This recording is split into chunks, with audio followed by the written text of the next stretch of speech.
बिस्मिल्लाहिर्रहमानिर्रहीम। अस्सलाम वालेकुम बच्चों, कैसे हो आप सब लोग? उम्मीद है ठीक होंगे बिल्कुल और खैरियत से होंगे। जी बच्चों, तो आपको जैसे पता है कि हमारे ऑनलाइन क्लासेस हो रही हैं और ये सेकंड वीक है। फर्स्ट वीक के हमने लेक्चर्स आप लोगों ने ले चुके होंगे और अगर उसमें कोई भी क्वेश्चन है तो आप मुझसे पूछ सकते हैं। और उसके अलावा जो है आपने क्या करना है, आपके जो भी लेक्चर्स हैं आपने उनको तरतीब से देखना है, क्योंकि हर टॉपिक जो है वो नेक्स्ट टॉपिक से इंटरलिंक है। और अगर आपको प्रीवियस टॉपिक का नो नहीं होगी तो फिर आप नेक्स्ट जो है वो उसको अच्छे से गो थ्रू नहीं कर सकते। ठीक है, तो आज का जो हमारा टॉपिक है लेक्चर नंबर 13 है। इसके कंटेंट्स में जो हमने डिस्कस करना है वो है वर्टिब्रेट एक्सिटी स्ट्रक्चर्स। उसमें हमने जो जिन एनिमल्स के वर्टिब्रेट में से जिनको डिस्कस करना है वो है शार्क, टेलियोस्ट फिशेस हैं, एम्फीबियंस हैं, रेप्टाइल्स, बर्ड्स और मैमल्स हैं। हाउ मेटाबॉलिक किडनी फंक्शंस, जो मेटाबॉलिक किडनी है वो मैमल्स में पाई जाती है और it's a well developed form, और वो सबसे ज़्यादा जिसे कहते हैं कि एडवांस फॉर्म में है। और उसको हम डिस्कस करेंगे कि उसका जो फंक्शन है वो किस तरह का होता है और प्रीवियस जो एनिमल्स हैं वो अपने आप को किस तरह से वेस्ट से जो है वो अपना बॉडी का जो वेस्ट है वो बॉडी से रिमूव आउट करते हैं। ठीक है बच्चों, तो हम अपना लेक्चर स्टार्ट करते हैं। इससे पहले जो हमने डिस्कस किया था वो था इनवर्टिब्रेट एक्सक्रीटरी सिस्टम्स और इनवर्टिब्रेट का वेस्ट मटेरियल के वो अपनी बॉडी में जो नाइट्रोजन होता है और आयंस होते हैं, सॉल्यूट्स होते हैं, उनको वो अपनी बॉडी में कैसे बैलेंस करते हैं। तो हम सबसे पहले यहाँ पे वर्टिब्रेट एक्सिटी सिस्टम देखते हैं। Vertebrate face the same problem as invertebrate. जैसे कि इनवर्टिब्रेट को अपने वेस्ट मटेरियल के अकॉर्डिंग जो प्रॉब्लम होती है, इसी तरह से इनवर्टिब्रेट को भी प्रॉब्लम होती है। किस चीज़ को लेकर? By controlling the water and ion balance. उस वाटर को और आयन को बैलेंस करने के लिए generally water and ion balance जो है वो आर बैलेंस जो है वो प्रिसाइजली बाय वाटर गेन के जरिए और वाटर लॉस के जरिए हम उनको कंट्रोल करते हैं। Vertebrate gain water bye absorbing from liquid and solid food. जो हम फूड को इनटेक करते हैं अपनी बॉडी में उसको जो है वो ब्रेक डाउन करके मेटाबॉलिज्म उसकी होकर तो उस उधर से हम अपना वाटर को गेन कर लेते हैं। ठीक है, और उस वाटर को जो है वो गेन करके इंटेस्टाइन के जरिए and by metabolic reaction that yield water as an end product. उस सारे मटेरियल की एंड प्रोडक्ट क्या होती है? वाटर होता है। ठीक है, जो कार्बन डाइऑक्साइड होती है उसको हम लंग्स के थ्रू बाहर बॉडी से बाहर निकाल देते हैं और जो बाकी वेस्ट होता है वो फीसिस के थ्रू और यूरिन के थ्रू बॉडी से रिमूव आउट होता है। They lose water by evaporation from respiratory surface. हम रेस्पिरेटरी सरफेसिस के जरिए भी वही वाली बात कि कार्बन डाइऑक्साइड और सम काइंड ऑफ वाटर जो है वो बॉडी से रिमूव होता है। फ्रॉम द इंटेगुमेंट स्वेटिंग और पेंटिंग। स्वेटिंग जो है वो ह्यूमंस में होती है, ठीक है, और पेंटिंग जो होती है ये डॉग्स में होती है। वो अपनी जुबान जो है वो बाहर निकाल के अपनी रेस्पिरेटरी ट्रैक्ट को जो है वो कूलिंग प्रोवाइड कर रहे होते हैं। Elimination in the faeces and excretion by the urinary system. वो उन सारी चीज़ों को फीसिस के जरिए या यूरिनरी सिस्टम के जरिए बॉडी से रिमूव आउट करते हैं। They lose solute in the sweat, faeces, urine and gill secretions and as a metabolic waste. ये जो सारा वेस्ट होता है वो डिफरेंट मेथड के जरिए बॉडी से रिमूव आउट होता है। The major metabolic waste that must be eliminated are ammonia, urea and uric acid. ठीक है, ये जो 3 किस्म के वेस्ट हैं ये हमारी बॉडी में मेजर किस्म के वेस्ट हैं और ये अगर बॉडी में जो है वो रह जाते हैं तो फिर बॉडी की बहुत सारी प्रॉब्लम जो है वो बॉडी को हो सकती है। जो प्रोटीन है वो डीनेचर हो सकती है, जो हमारा ब्लड है वो इम्प्योरीफाई हो जाएगा और फिर डिफरेंट ब्लड डिसऑर्डर जो है वो बॉडी में क्रिएट हो जाते हैं। ठीक है, और अब ये बात है कि अमोनिया कौन से एनिमल्स जो है वो रिलीज करते हैं? अमोनिया वो वाले एनिमल्स रिलीज करते हैं जो कि एक्वेटिक में रहते हैं। ठीक है, जो पानी में रहते हैं क्योंकि उनको ज़्यादा पानी अवेलेबल होता है। यूरिया जो होता है वो ज़रा टेरेस्ट्रियल और लार्ज एनिमल्स करते हैं जैसे कि मैमल्स हैं और अदर एनिमल्स हैं, और जो यूरिक एसिड है वो बर्ड्स रिलीज करते हैं। अब आई थिंक सो मैंने पिछले लेक्चर में आपको इनकी कंट्रीब्यूशन बताई थी कि अमोनिया के 1 ग्राम को डिसॉल्व करने के लिए हमें कितना वाटर चाहिए होता है। तो अमोनिया के 1 ग्राम को डिसॉल्व करने के लिए हमें 500 मिलीलीटर वाटर चाहिए होता है। इसी तरह यूरिया को हमें डिसॉल्व करने के लिए जो है वो 50 मिलीलीटर वाटर चाहिए होता है और यूरिक एसिड को करने के लिए हमें 1 मिलीलीटर वाटर चाहिए होता है। इसीलिए जो बर्ड्स हैं उनकी बॉडी में यूरिक एसिड होता है, क्योंकि उन्होंने फ्लाई करना होता है और उनकी बॉडी में इतनी ज़्यादा अमाउंट में वाटर जो है वो जो सेव नहीं होता है या स्टोर नहीं होता है। ठीक है, समझ आ गई यहाँ तक? ओके।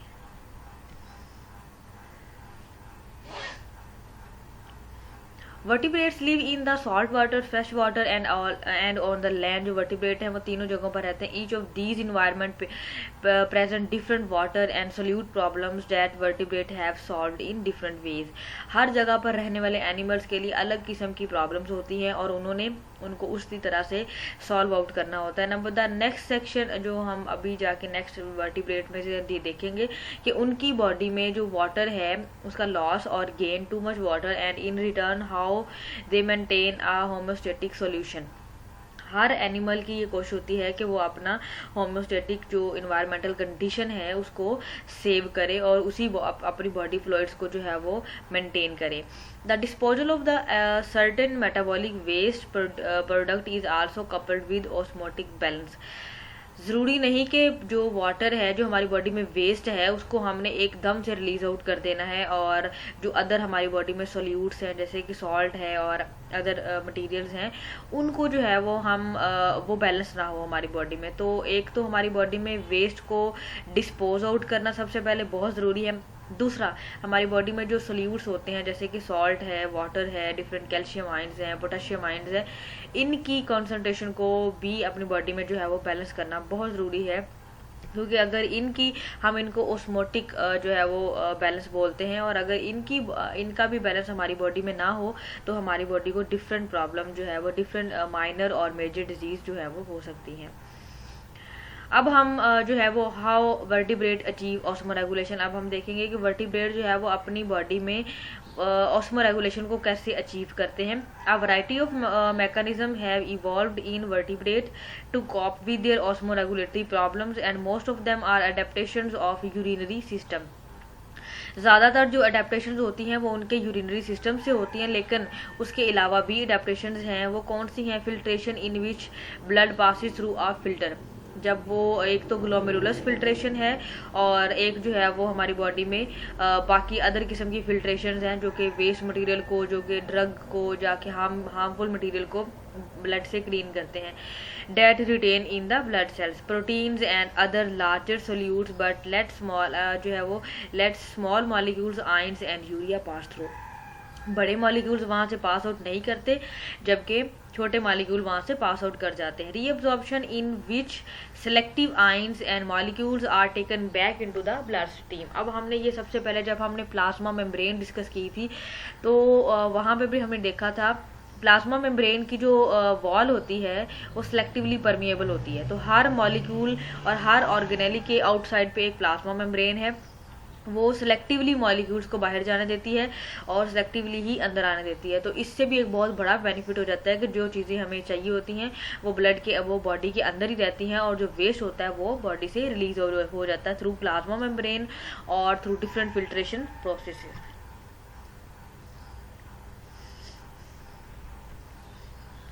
सेक्रीशंस नंबर 3 जो है वो whereby select ions and end product of metabolism. वहाँ पर जो है बेसिकली सिर्फ हमारे पास जो वेस्ट मटेरियल ही होता है, चाहे वो पोटाशियम हो, हाइड्रोजन हो या अमोनिया हो, that retain in the blood are added to the filtrate for removal from the body.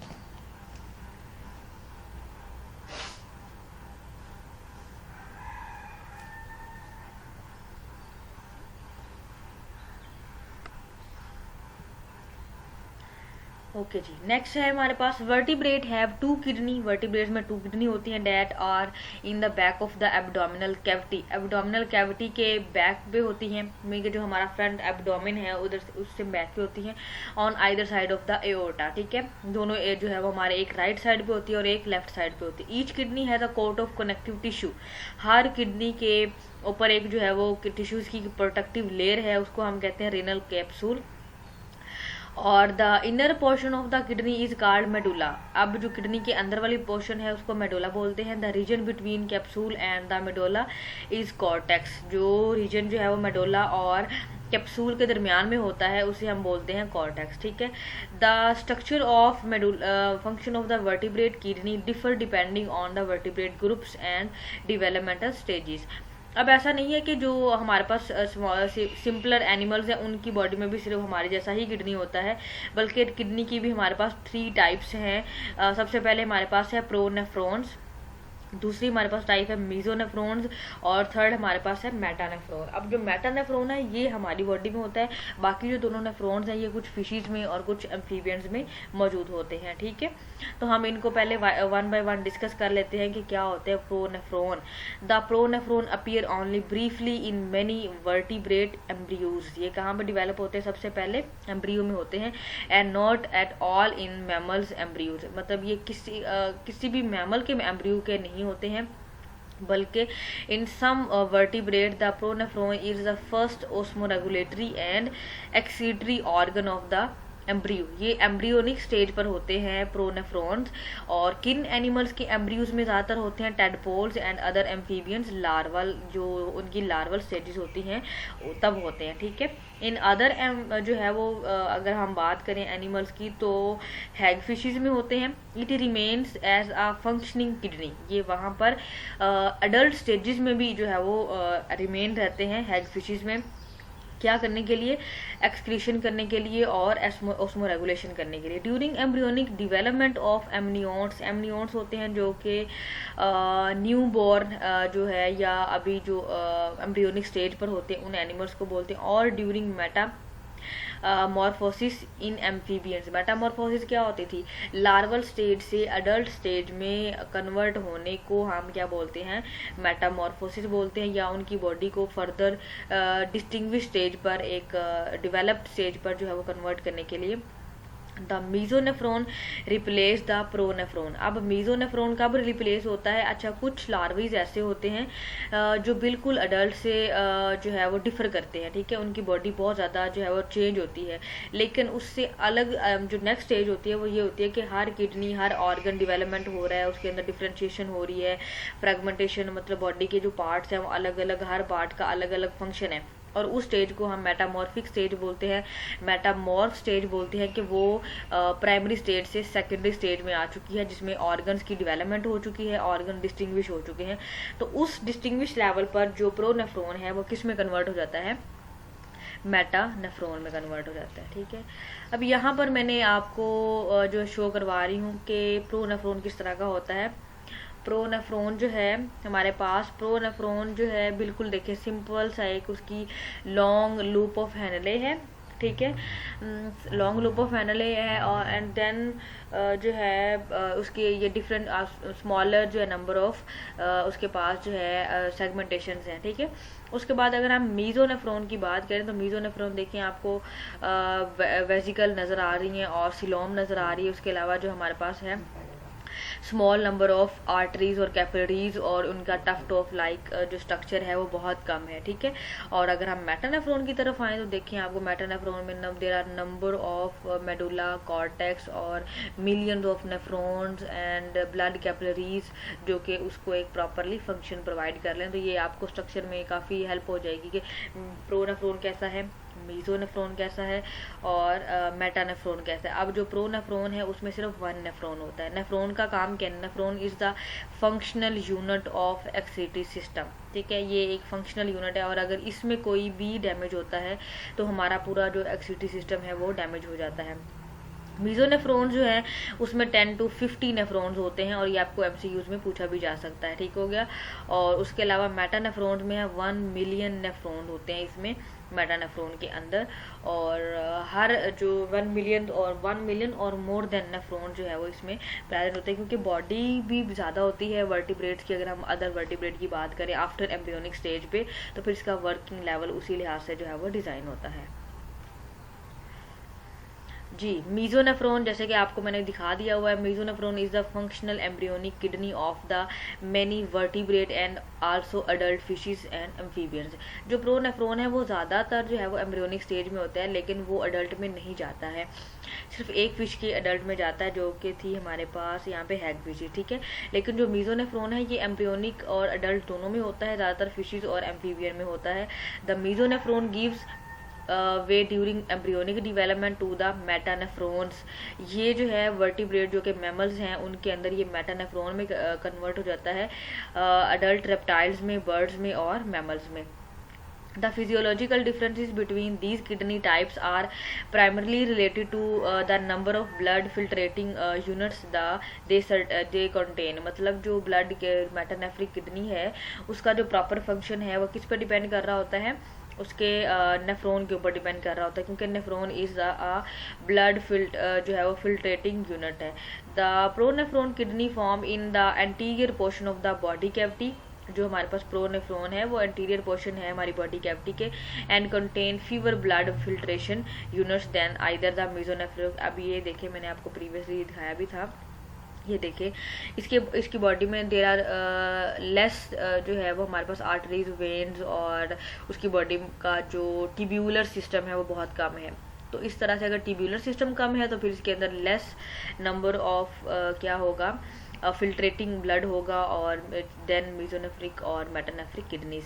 The large number of filtrating unit in the जो है वो in the later has allowed vertebrate to face rigorous osmoregulatory and excessive demand of the freshwater and terrestrial environment। वो कहते हैं कि ये जो है प्रोनेफ्रॉन से मीजोनेफ्रॉन का बनना और मीजोनेफ्रॉन से आगे मेटानेफ्रॉन का बनना क्यों ज़रूरी है, क्योंकि हमें जब वो एनिमल्स अडल्ट स्टेज में जाते हैं तो उनको रिगरसली, मतलब बहुत ज़्यादा अमाउंट में उनका जो वेस्ट होता है उनको रिमूव करने की ज़रूरत होती है।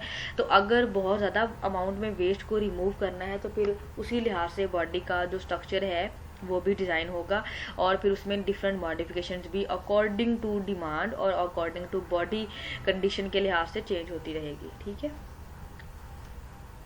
ओके, अब हम इनको आगे फर्दर एनिमल्स को डिस्कस कर लेते हैं कि कौन से एनिमल, कुछ एनिमल्स को हम यहाँ पे डिस्कस करेंगे। अब जारी बात है सब एनिमल्स को तो नहीं कर सकते। एज अ एग्जाम्पल नंबर 1 है हमारे पास शार्क। तो शार्क एंड देयर रिलेटिव्स जो कि हमारे पास केट्स और रेज। अब ये बताने की मुझे बिल्कुल यहाँ पे भी ज़रूरत नहीं है कि हमने थर्ड चैप्टर जो भी सेमेस्टर है आपका उसमें हमने डिटेल में इनको, इनकी फिजियोलॉजी, इनकी एनाटॉमी, इनका जो है वो डिफरेंट हर एक चीज़ को हमने ब्रीफली जो है वहाँ पे डिस्कस किया है। शार्क के अंदर जो है मीजोनेफ्रिक किडनी होती है and have solve their osmotic problem in way different from the बोनीफिशेस। ये बोनीफिशेस से अलग होती हैं। Instead of actively pumped ions out of their body, ये अपनी बॉडी से जो आयंस होते हैं उनको एक्टिवली बॉडी से रिमूव आउट कर लेते हैं। They have a rectal gland that secrete a highly concentrated salt NaCl solution को बॉडी से रिमूव आउट कर देते हैं।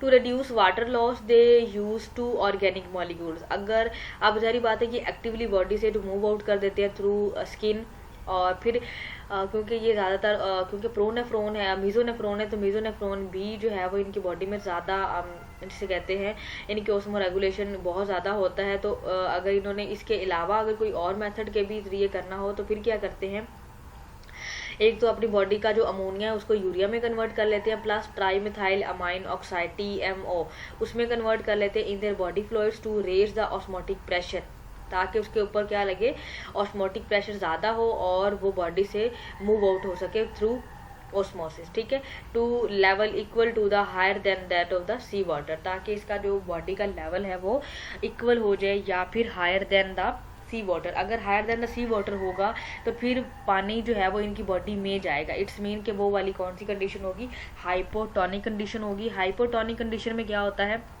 वाटर जो है वो बॉडी के अंदर जाता है और बॉडी क्या हो जाती है, टर्जिट या स्वेल हो जाती है, ठीक है। Urea denature protein. अब अगर यूरिया बहुत ज़्यादा देर तक बॉडी में रहेगा तो वो प्रोटीन को और इंजाइम्स को डीनेचर कर देगा। Inhibit enzymes where TMO stabilise protein and activate enzyme. अगर उनकी बॉडी में TMO होगा तो क्या होगा, अगर यूरिया थोड़ी देर के लिए रिटेन कर भी गया है तो बॉडी को ज़्यादा डैमेज नहीं होगा। Together in the proper ratio they contract each other, raise the osmotic pressure and do not interfere with enzymes or protein। वो कहते हैं TMO और यूरिया जो है अगर बॉडी में साइड बाय साइड है तो वो इनको आपस में जो है वो बॉडी को ज़्यादा नुकसान नहीं होगा, प्रोटीन और एंजाइम्स भी डैमेज नहीं होंगे। This reciprocal term the counter correcting osmolyte जो है वो ऑस्मोलाइट स्ट्रेटजी एक हम अपनाते हैं फिशेज में ज़्यादातर, ठीक है। A number of other fishes and other invertebrate have evolve the same mechanism. जैसे हमने पीछे पढ़ा था काउंटर करंट हीट एक्सचेंज के वेन्स और आर्टरीज आपस में शिफ्ट करते हैं, इसी तरह टीएमओ और यूरिया आपस में जो है वो ऑस्मोटिक बैलेंस जो है वो उसको ऑस्मोटिक बैलेंस क्रिएट करते हैं, ठीक है। इम्प्लाई पेयर ऑफ काउंटर जो है वो contracting osmolytes to raise the osmotic pressure of the body fluids का जो ऑस्मोटिक प्रेशर होता है उसको रेज आउट कर दिया जाता है। नेक्स्ट हमारे पास है teleost fishes. Most teleost fishes have mesonephric kidney, जैसे कि शार्क में भी मीजोनेफ्रिक था। Because the body fluid of fresh water fishes are hypertonic relative to fresh water, ठीक है। हाइपरटोनिक क्या है कि उनकी बॉडी में फ्लूइड ज़्यादा है और वो बॉडी से रिमूव आउट करते हैं। हाइपर में बॉडी का जो वाटर है वो रिमूव आउट होता है। Fishes have hypertonic relate to fresh water. Water tend to enter the fishes causing excessive hydration और bloating. At the same time, body ions tend to move outward into the water. They solve this problem. Freshwater fishes usually do not drink much water. अब सारी बात है वो fresh water fishes हैं, fresh water में रह रही हैं तो उनको बहुत ज़्यादा अमाउंट में वाटर नहीं चाहिए होता है, क्योंकि गिल्स के जरिए बॉडी के जरिए उनकी बॉडी में जो है वो वेस्ट वाटर एंटर हो रहा है। Their bodies are coated with mucus, उनकी बॉडी जो है म्यूकस से कोटेड होती है ताकि इनवर्ड और आउटवर्ड मूवमेंट जो है वो थ्रू वाटर के जो वाटर इनटेक होता है तो बॉडी थोड़ी सी टर्चिल हो जाती है। They absorb salt ions by active transport across the gills, जब पानी उनके गिल्स के थ्रू बॉडी में जा रहा होता है तो वहाँ से वो क्या अब्जॉर्ब कर लेती हैं, सॉल्ट को अब्जॉर्ब कर लेती हैं और वाटर को रिमूव आउट कर देती है through mouth. They also exceed a large volume of water as dilute urine, ये वाटर जो है वो यूरिन को डिल्यूट फॉर्म में रिलीज आउट करती है क्योंकि they have large amount of water in their body. ये देखिए फ्रेश वाटर डिल्यूट्स और मरीन वाटर। फ्रेश वाटर में क्या आ रहा है, वाटर डिफ्यूजन के जरिए एक्टिव ट्रांसपोर्ट के जरिए जो है बॉडी के अंदर आ रहा है और डिल्यूट यूरिन रिलीज कर रहे हैं। डिफ्यूजन थ्रू द गिल्स में वो अपना साल्ट को एब्जॉर्ब कर लेते हैं, ठीक है, और जो है वाटर को जो है वो रिमूव आउट कर देते हैं। इसी तरह मिराइन का क्या है, मिराइन भी सेम एक्टिव सेक्रीशन हो रही है इसमें।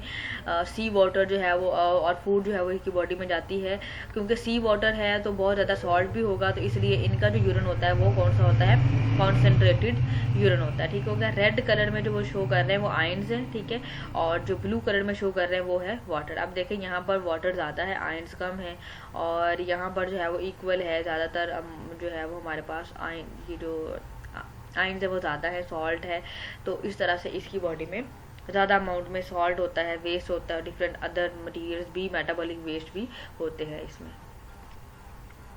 Marine fishes face a different problem of water balance. Their body fluid are hypoosmotic with respect to sea water and water tend to leave their body resulting in dehydration. अब marine water है तो marine में बहुत ज़्यादा salt होता है तो वो कहते हैं इनको बहुत ज़्यादा प्रॉब्लम होती है regarding water.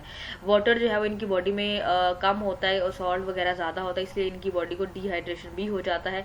To compensate marine fishes drink large amount of water, जैसे हमने फ्रेश वाटर में पढ़ा था उनको लार्ज अमाउंट ऑफ वाटर की ज़रूरत नहीं होती है। एंड दे सेक्रीट NaCl, उसके अलावा के आयंस मीन के potassium ions secretory cells in the gills. उसके अलावा channels in the plasma membrane of their kidney actively transport the multi जो है वो valent ions that are abundant in the water sea water, जैसे कि Ca2 है, Mg2, SO2, NPO4, sulphur, phosphorus, magnesium, calcium out of the extra cellular fluid and into the nephron tubules. जो इनकी body में nephron होता है, सारी बात है इनके अंदर मीजोनेफ्रॉन होता है, तो मीजोनेफ्रॉन इज हैव 50 नेफ्रॉन, तो जिसकी वजह से ये उनकी बॉडी से रिमूव आउट कर देता है। The ions are then excreted in a concentrated urine.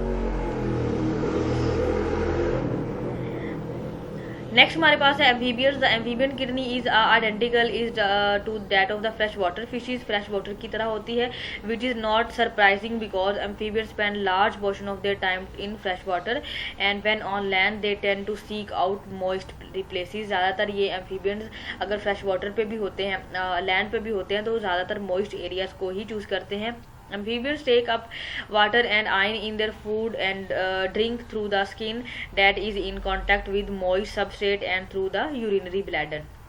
उसके जरिए रिमूव आउट कर देते हैं। This Uptake concentration contract which what is loss through evaporation and prevent osmotic balance. ठीक है, इनकी स्किन भी बहुत ज़्यादा थिक होती है, तो ये ज़्यादातर एवेपोरेशन के जरिए कम ही वाटर अपना लॉस करते हैं। अगर इन्होंने करना ही हो तो ये जस्ट अपनी बॉडी को कूलिंग प्रोवाइड करने के लिए वाटर को रिप्लेस करते हैं वहाँ से। ये देखिए, water regulation on land, the main जो है वो Avenue for water loss by animals is evaporation, मतलब इनके बॉडी में जस्ट अपनी बॉडी को कूल डाउन करने के लिए एवेपोरेट करते हैं।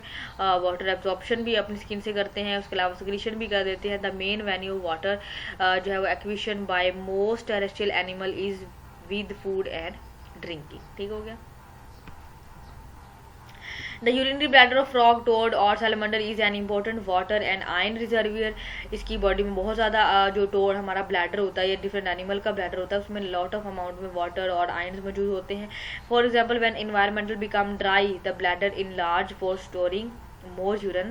If an amphibian become dehydrated, a brain hormone cause water to leave the bladder and enter the body fluids। वो इनकी बॉडी में ये भी अडेप्टेशन है कि ये क्या करते हैं, इनके ब्लैडर से बैक जो ब्लड है और जो वाटर है वो बैक बॉडी की तरफ जो है वो मूव करना शुरू हो जाता है, ताकि बॉडी को डिहाइड्रेशन से बचाया जा सके। रेप्टाइल्स, बर्ड्स और मैमल्स में क्या होता है, ये होता है इनकी बॉडी में जी मेटानेफ्रिक किडनी होती है, और मेटानेफ्रिक किडनी में मिलियंस ऑफ नेफ्रॉन्स होते हैं।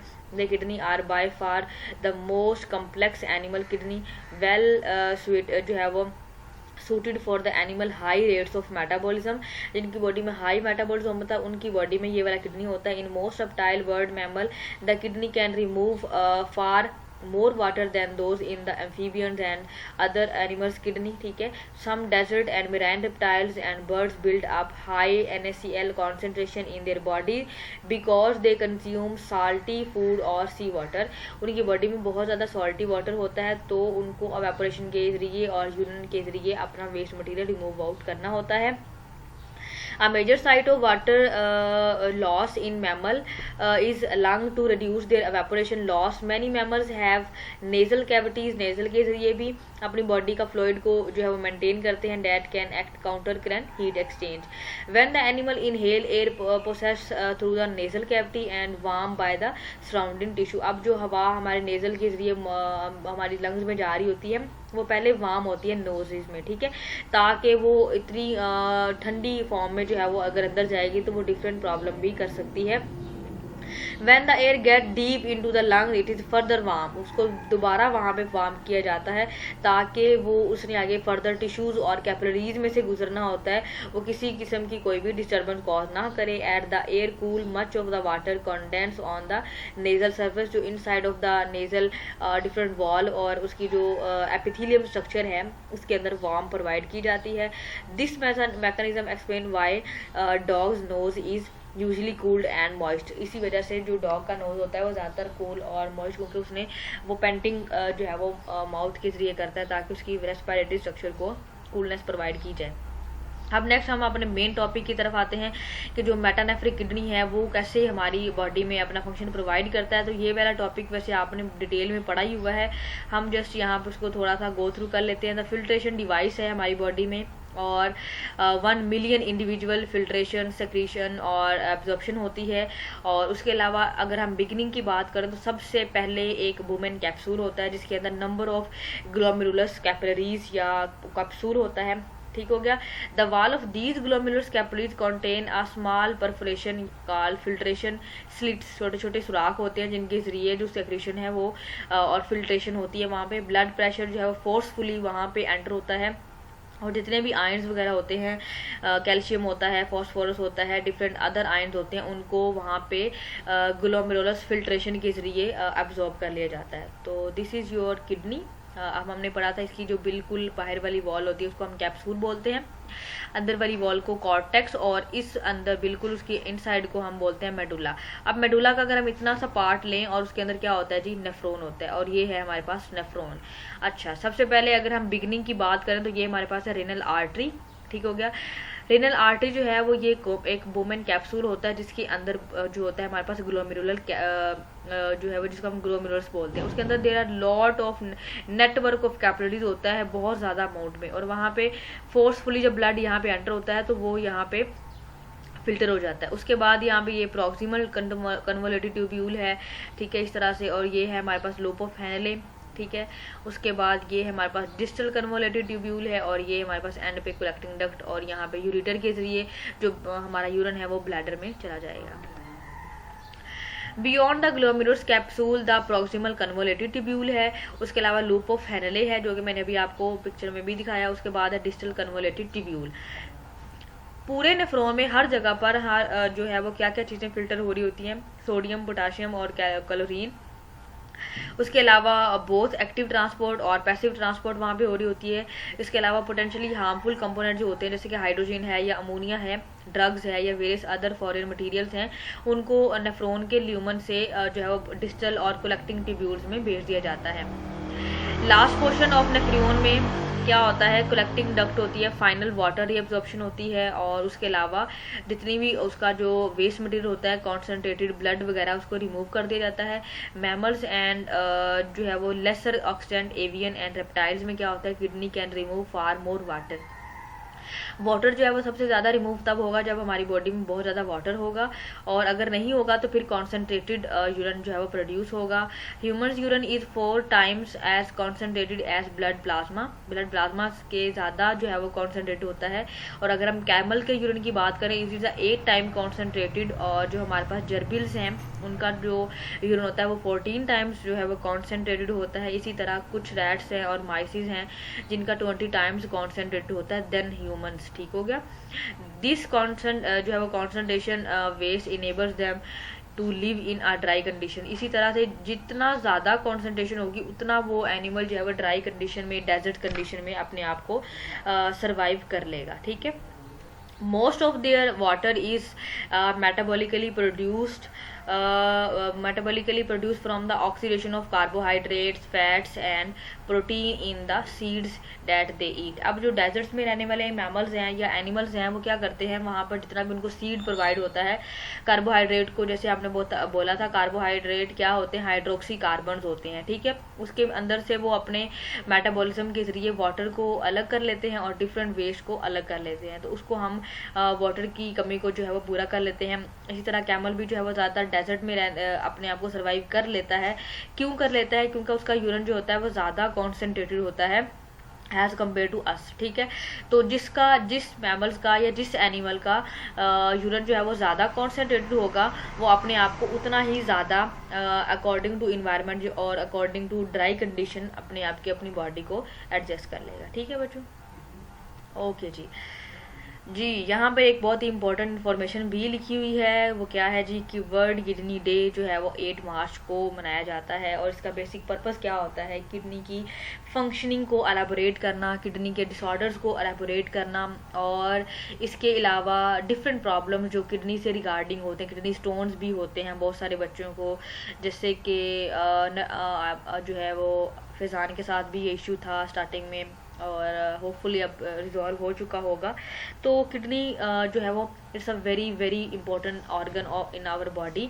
क्योंकि ये हमारी बॉडी में फिल्ट्रेशन प्रोवाइड करता है, और अगर हमारी बॉडी फिल्टर नहीं करती ब्लड को तो वो बहुत ज़्यादा हार्मफुल होती है, और जिन लोगों को किडनी डिसऑर्डर्स उनके ज़्यादा सीरियस कंडीशन की तरफ चले जाते हैं और वो डायलिसिस पे होते हैं, तो डायलिसिस सेंटर जो है वो बहुत ज़्यादा एक कह लें कि बहुत पेनफुल प्रोसेस है, और उसकी बॉडी जो है उसको डेली हेक्टिक एक रूटीन होती है, डेली आपको डायलिसर के जरिए अपना ब्लड फिल्टर करना पड़ता है। तो ये अल्लाह ताला की बहुत बड़ी नेमत है कि हमारे सारे ऑर्गन जो है वो प्रॉपरली फंक्शन करते हैं, और हर एक चीज़ अपने एक नॉर्मल रूटीन में अपना अपना काम कर रही है। तो हमें अल्लाह ताला का बहुत शुक्र अदा करना चाहिए। एज अ बायोलॉजिस्ट हम ज़्यादा करीब से अपने ऑर्गन्स को स्टडी करते हैं, उनकी डेवलपमेंट को, उनकी फंक्शनिंग को। ठीक है बच्चों, तो अपना और अपनी बॉडी का, अपने ऑर्गन्स का बहुत ज़्यादा ख्याल रखें। ठीक है, हेल्दी डाइट लें और माइंड को जो है वो आपने पीसफुल रखना है, पैनिक जो है वो क्रिएट नहीं करना। ओके बच्चों, अपना बहुत सारा ख्याल रखिएगा। अल्लाह हाफिज़।